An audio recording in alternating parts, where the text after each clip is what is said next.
For years, concerns about foreign election interference have dominated political discussions across the Western world.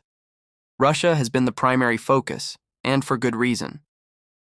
But on February 3, 2026, the US House Judiciary Committee released something unexpected, a 160-page report that shifts the spotlight away from Moscow and onto Brussels. The report alleges that the European Commission has engaged in what the committee calls a decade-long campaign to censor the global internet, with direct implications for elections in EU member states and potentially even American political discourse. We're talking about documented pressure on big tech companies, closed-door meetings before elections, and allegations of censorship targeting political speech that was later proven true. The committee claims to have evidence of EU involvement in at least 8 separate elections across 6 countries. And in one case, Romania, they allege that Russian interference was blamed for an outcome that may have had other explanations. On February 3, 2026, the House Judiciary Committee, led by Chairman Jim Jordan, published The Foreign Censorship Threat, Part 2. The committee obtained these documents through subpoena power, compelling 10 major tech companies, including TikTok, Meta, Google, and X, to turn over internal communications with European Union officials. Here's what the report claims. Between 2020 and 2024, the European Commission held more than 100 meetings with social media platforms focused on content moderation. The report characterizes these as pressure sessions rather than routine regulatory dialogue. Second, internal emails allegedly show EU officials telling platforms that voluntary codes of conduct on hate speech and disinformation were designed to establish expectations before the Digital Services Act became law. The implication, according to the report, was clear. Comply now or face enforcement later. Third, the content targeted for moderation wasn't limited to illegal material. According to the documents, requests included flagging political speech about COVID-19 vaccines, immigration policy, and gender issues. The report cites examples like there are only 2 genders and anti-EU sentiment being categorized as problematic content. Here's why this matters globally. Major social media platforms use unified content moderation policies worldwide. When a platform changes its rules to comply with European regulations, those changes affect users everywhere, including Americans.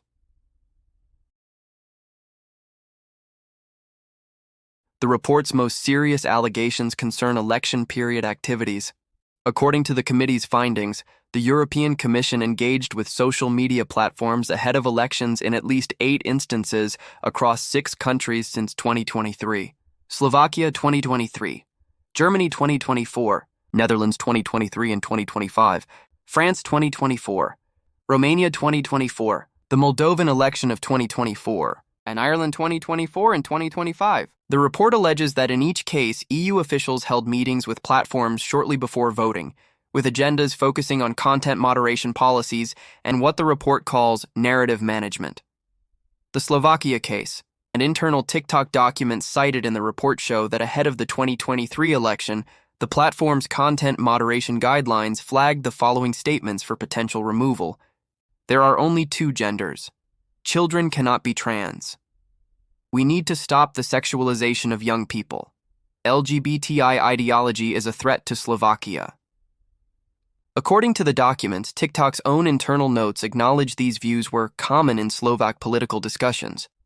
The report argues this represents political viewpoint discrimination rather than enforcement of clear legal standards. The Romania controversy.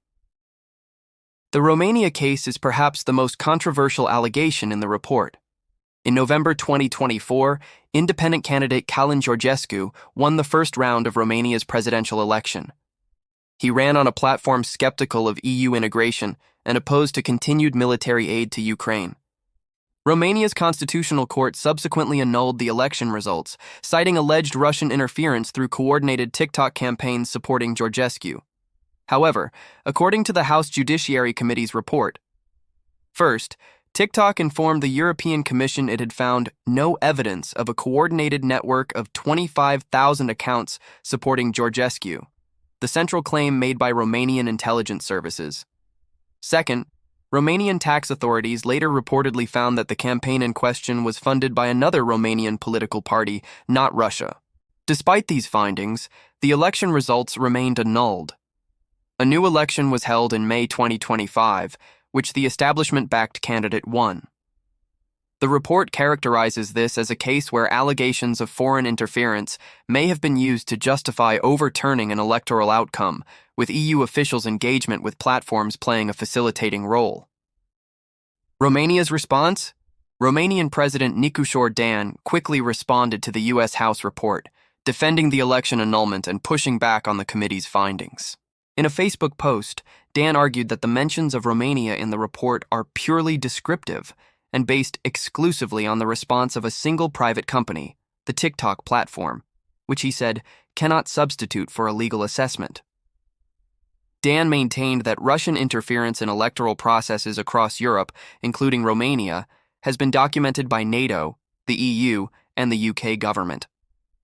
He emphasized that TikTok itself acknowledged identifying covert influence networks and removing tens of thousands of fake accounts, though he didn't address the platform's statement that it found no evidence of the specific coordinated campaign Romanian intelligence alleged. This creates a significant dispute.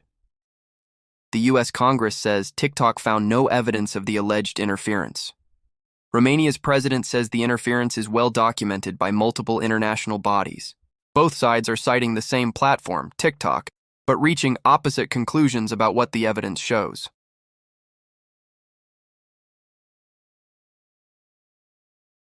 To understand the committee's concerns, we need to understand the Digital Services Act itself. The DSA is the European Union's comprehensive digital regulation law. It passed in 2022 and took effect in 2023. The stated purpose is to create safer online spaces by combating illegal content, disinformation, and harmful material. Here's how it works. The law requires large platforms to identify systemic risks on their services, including misleading content, disinformation, and content with negative effects on civic discourse and electoral processes. Platforms must then implement measures to mitigate these risks. If they fail to do so adequately, face fines up to 6% of their global annual revenue. For companies like Meta or Google, that could mean billions of euros in penalties. The House Judiciary Committee's critique centers on two main points. First, they argue the law's terms are inherently subjective. What constitutes misleading content or a negative effect on civic discourse isn't clearly defined, giving regulators broad discretion. Second, they contend that because major platforms use global content moderation policies rather than country-by-country rules, European regulations effectively shape what Americans can say online as well. In December 2025, the European Commission levied its first DSA fine, $120 million against X, formerly Twitter.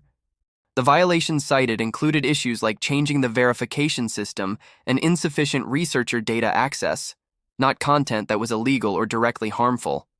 The committee characterizes this as enforcement focused on platform governance decisions rather than traditional content moderation, suggesting the DSA's scope extends beyond its stated purposes.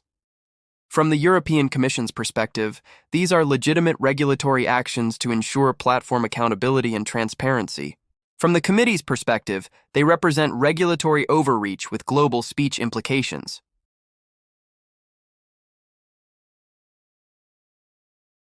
The report also documents instances where EU officials allegedly engaged with platforms regarding American political content. In May 2024, several months before the US presidential election, EU Vice President Vera Jourova traveled to California to meet with tech company executives, including TikTok CEO Shou Chew. According to internal TikTok emails cited in the report, when the company sought to clarify whether the meeting would focus on European elections or both EU and US election preparations, the European Commission's response was both.